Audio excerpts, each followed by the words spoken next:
This machine. Hello? This wall. Hey there, dead guy.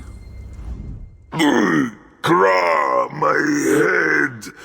Azura, forgive my cursing in a holy place. Is this a holy place? Where am I? And who are you?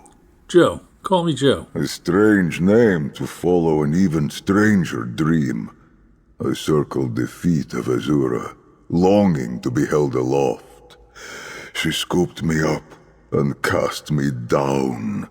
I fell and fell. And now I'm here, in this. Is this a tomb? How did you get in here? Well, I followed a falling star and a holy cat, but that story can wait. Your words confuse me, Jal. A fallen star suggests someone is in great need. And a spirit cat.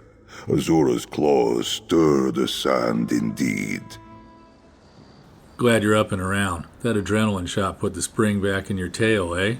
Now I know this guy's a Necro like us, but those two skeletons he's summoning don't look like any welcome wagon I ever saw. Come and join my gallery!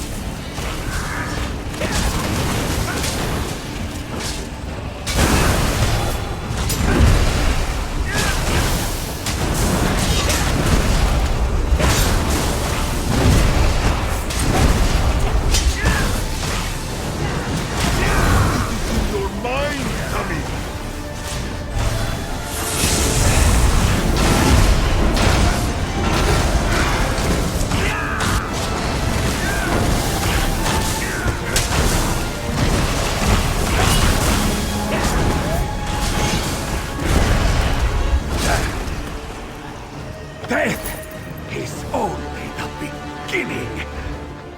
Why do they always say death is only the beginning? I mean, it was cool when the mummy said it, but it's gotten pretty shop-worn. Hello, ladies and gentlemen. Centurion here with my friend Zerith-var.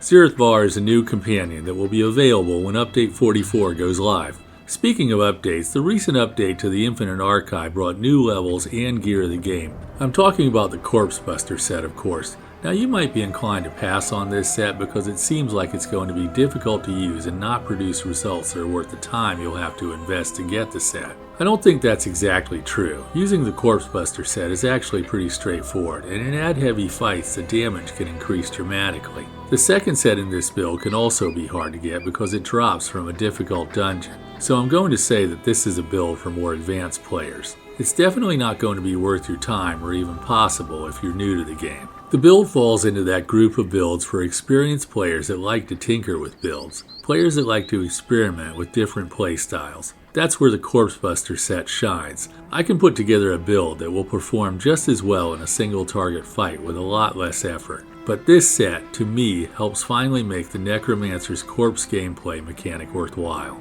The Necro mechanic of creating and consuming corpses never worked well for me, and I've always had issues with core Necro skills like Blast Bones and Detonating Siphon. Well, not only does the Corpseburster set make the whole corpse mechanic thing work, but I'm actually having fun with it. Using this set in ad-heavy fights can be a blast, literally. I was able to find the secrets of making the Corpseburster set work with the help of Zerith-var, a necromancer possessing ancient knowledge. Well, not really. In actuality, I just got some tips by reading Reddit. So I didn't invent the way to make this set work, but I think my build is unique enough to where this is going to be a name build on the channel. So let's go ahead with today's PvE Necromancer build, the Corpse Machine. I'm running a high elf this time. They're a decent stamina damage dealer race, not the best, but not terrible either. High elves have bonuses to weapon and spell damage, magicka, and they restore resources when they use skills. The stamina tier list is up on your screen, but don't let that stop you from playing the race you want to play if you're rolling a new character. Play the race you want to play. I'm using lava foot soup and salt rice as my food, and that gives me stamina and stamina recovery. If you need more health, you can run Artaeum Takeaway Broth or Dubious Camoran Throne. How much health you're comfortable with is a call I can't make for you. There are too many variables there, and only you can know how much health you need. Use the buff food that you're confident running with. I'm using the Thief Mundus Stone and I can't go wrong with that. Unless my critical chance is up around 70%, more crit is always going to be desirable. My health is just a hair below 20,000 here, and I would adjust that higher on the live server simply by using one piece of light armor. The Undaunted Metal passive would then boost my 3 attributes a little. I've got 29,000 points of stamina, which is solid, and over on the left you can see that all my points are in stamina. Unbuffed weapon damage is at 4,500 and crit is at 36%. This character uses potions of weapon power to raise those. You're going to want to use potions too, so you can get the most out of your characters. Be sure to start leveling the alchemy skill line right from the beginning. Don't do it as an afterthought. Penetration on this build is over 6,000, which is plenty. Don't invest any more in penetration. Okay, that's it for the character sheet.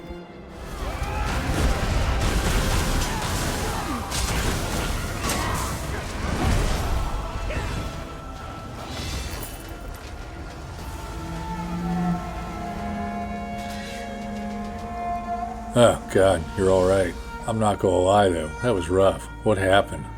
You are more patient with me than I think I deserve. I am very grateful to you for that. Don't worry about it. We gotta get you leveled. At least you unlocked a new skill slot, right? Speaking of skills, let's go ahead and look at mine. You have my ear, Tamit.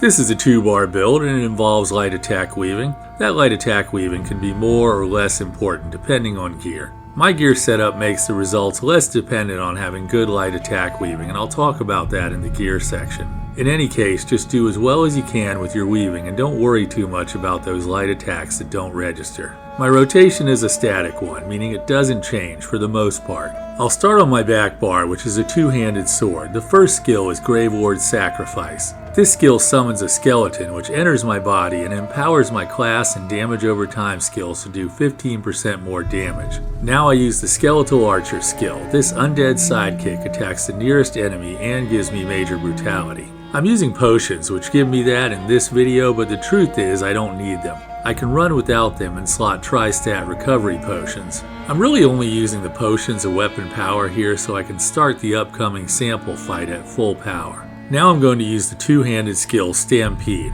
This gap closer does instant damage to the target and then damage over time in the immediate area. This skill is always a critical strike and works in conjunction with the trait and glyph on my greatsword to increase my weapon damage. Now I use the new scribe skill Shocking Burst. This is my morph of the Soul Burst Grimoire and it does instant shock damage and shock damage over time. I also get the minor courage buff which increases my damage by 5%. My healing skill is occupying the same slot it always does, and that skill is Resolving Vigor. This is a great heal for stamina-based characters, so go do some PvP to get this skill if you don't already have it. Actually, all you have to do is the PvP tutorial and you'll unlock this. The last skill on this bar is the Glacial Colossus. This frozen giant smashes the ground 3 times, doing frost damage and applying major vulnerability to any enemies in the area. Enemies affected by major vulnerability take 10% more damage. Okay, let's switch to my dual wield bar and look at that. The first slot on my main bar is basically a flex spot. You've already seen me running my favorite dual wield skill here, and that's Deadly Cloak. This is the skill I'm recommending for this slot because of its strong AoE damage and its 20% reduction to AoE damage that I take. That's not the skill that I have slotted right now. I'm going to use Blood Craze in a minute, and that's good for keeping me from having to use a global cooldown to heal myself. This 2-blade attack does bleed damage over time and heals me every time it does damage. This is a great skill when I need a small amount of incoming healing. After that I use Barb Trap. Technically I don't need Minor Force here, but the same thing happened that almost always happens. I couldn't find a skill that worked better. Barb Trap's 3% increase to my weapon damage and the fact that it deals AoE damage every second couldn't be beat. Ground-based damage over time skills deal damage every second. Sticky dots, or dots that apply directly to an enemy, deal their damage every other second. That's going to come up again in the gear section because it's important to the build. Next I use the Gravelord skill Unnerving Boneyard. This area damage skill will consume a corpse to do extra damage and it applies Major Breach, reducing enemy armor by 5,000 points. Now I'm going to use my spammable attack Venom Skull. Because Gravelord's Sacrifice is active, every third cast of this skill does area damage and creates a corpse. So after using Venom Skull 3 times I use Detonating Siphon. This skill will consume the corpse I just made and cause an explosion. That explosion comes from the Corpseburster set. When I refresh detonating Siphon on another corpse, it will cause an explosion as well, and Corpseburster will cause another explosion. In addition to causing an explosion, the Siphon does damage over time and increases my overall damage by 3% just for having it slotted. Now I use Venom Skull 3 more times and then use the Siphon again, causing another explosion. I never thought of detonating Siphon as being spammable, but with this setup it totally is. As a matter of fact, you can use this anytime a corpse is near your target, as many times as you want, because this skill is a free cast. That's right, there's no cost to use the Siphon. Okay, that's it for my rotation, and you've seen the last skill on my bar before. Flawless Dawnbreaker is here for a low cost ultimate and a boost to weapon damage.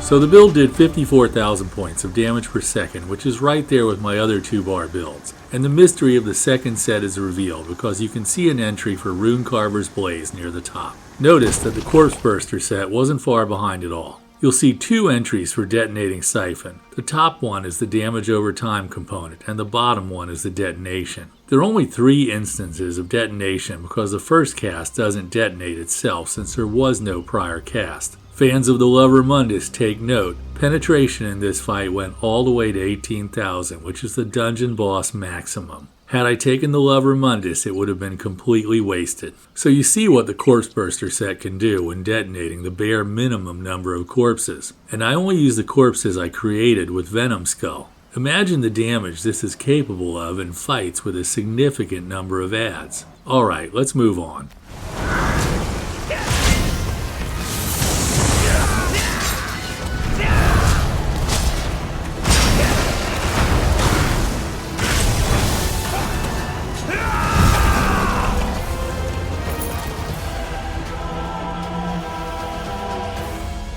We are victorious by the strength of Olkosh. Hadalit of the Hidden Moon were subject to constant training. I hear tales of an infinite archive where warriors may endlessly hone their skills. Perhaps we could test our mettle there. Great idea, and as a matter of fact, that's where the first set in the build drops from.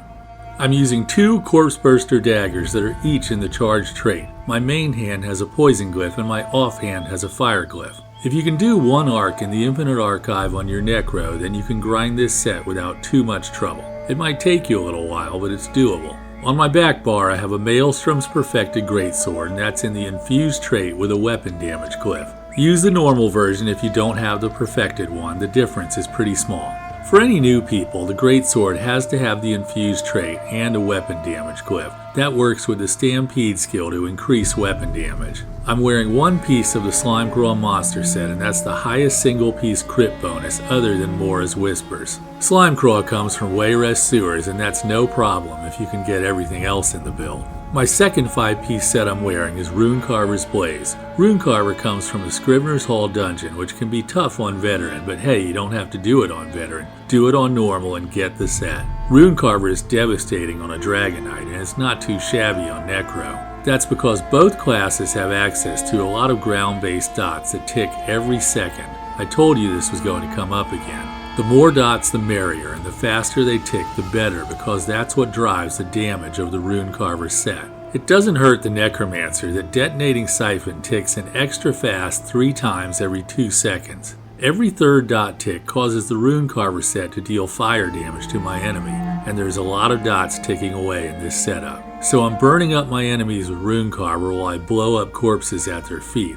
I'm having a ton of fun with this, and I'm just missing a few pieces of Corpseburster to put this together on my live account. There's one more piece of gear in the build, and that's a mythic item. I'm wearing the Zerith-var Mage's Amulet. This is a great item for boosting damage at the expense of light attacks, but if you're like me and your weaving is less than stellar, you might not miss that damage, especially since Zerith-var increases damage to monsters by 15%. Alright, that's all the gear. I have medium armor on except for one light piece, and everything is in the Divine's trait with stamina glyphs. My jewelry is bloodthirsty with weapon damage glyphs. The blue champion points here are Master at Arms, Wrathful Strikes, Biting Aura, and Fighting Finesse. So how's it going so far? You are my Tamid. We are partners, friends, and we guide each other through the world. That sounds great to me.